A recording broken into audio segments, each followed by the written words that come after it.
Good morning, this is Michael. It is Monday, March 20th, 2017. Rosie and I just got back from our walk. We got up, both of us, at 4:30 this morning, just like Christine. I want to do the same thing as her. Let me show Rosie really quick. She's investigating right now. Hopefully you can see her. Rosie, did we go walking? No. So anyway, I've literally recorded this video this morning at least 7 times, and I got through each time, had this, variation of the same message. Each time something inside of me just said, no, that's not the right thing. Don't do that. And it's been bugging me because this has never happened. I've got something that's on my heart that I just, I'll share this, but this has never happened, that I've had to do this over and over and over and over again. I've got at least 7 recordings, 7 versions of this that are sitting here that I've deleted. And the thing that I want to share is never give up. You may be watching this video and a lot of the same people watch this over and over again, and that's fine. I thank you for that. But if you're watching this and this is your first time seeing one of my videos, I'm down about 30 pounds, 35 pounds, and I started really this journey in earnest in December of 2016.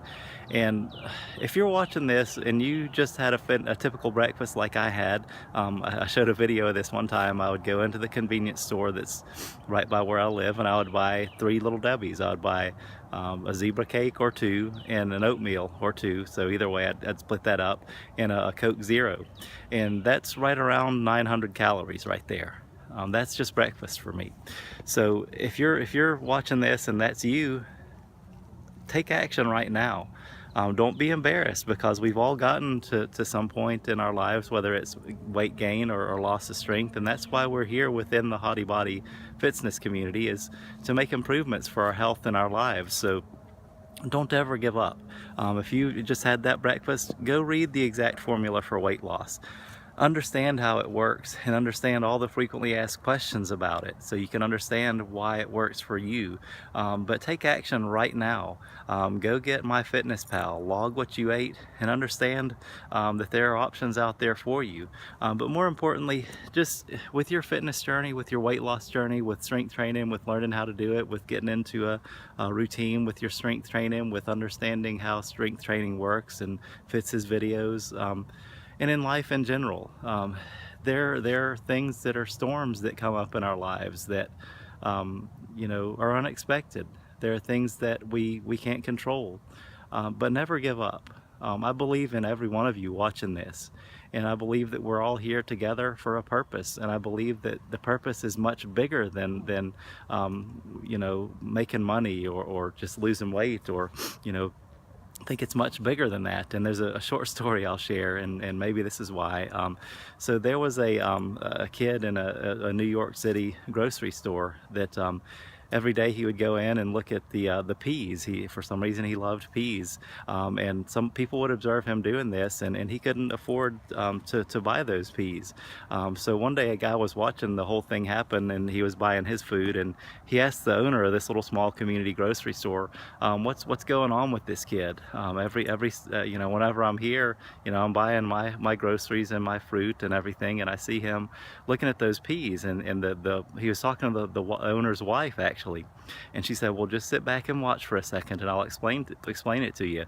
And he watched, and this went back and forth with the kid and the owner for a minute. And the owner asked the kid, do you have any money for these peas? And the kid said, no, sir, I do not. And he said, well, let me see what you can trade. I see you have a marble there. Let me see that marble. And the kid showed him, and he said, the owner said, this is a great blue marble, and I really like that, but what I'd really like is a shiny red marble. Do you have one of those at home? And the kid said, well, not exactly right now, but I think I can get one. And the owner said, well, why don't I give you these peas? You go ahead and take it, and the next time you come in, bring me a red marble, and we'll use that as a trade. And this went on, day after day after day. And the person that was there observing this asked the wife, more about it. And she said, well, there's really 3 kids in the neighborhood that they come from circumstances that aren't that great, and this happens all the time. And my husband, he loves to help people, and he does this all the time. And you'll see that when the kid either of the three kids come back, they'll bring a red marble because they've found it or traded for it or something, and they'll try to give it to my husband, and he'll say, no, I think I want a green marble. So he does this all the time, and he you know, he gives them this food because he knows that they need that. And the man just kind of filed that away and thought, that's, you know, that's really a cool story. That's something that the guy takes, you know, interest in these kids, and he really wants to help them out, and that's really great. So the guy kind of filed it away, and I mean, it's great that somebody would take an interest in people like that and do like that. So the guy filed it away, moved out of New York, and you know, had his life. And many years later, he learned that the grocery store owner passed away. So he came back and went to the funeral. And when he got there, he was waiting to get up to see the casket, and he saw three really well-dressed young men. One of them was in an army uniform. The other two were in suits. Their hair was neatly trimmed, and they looked really professional.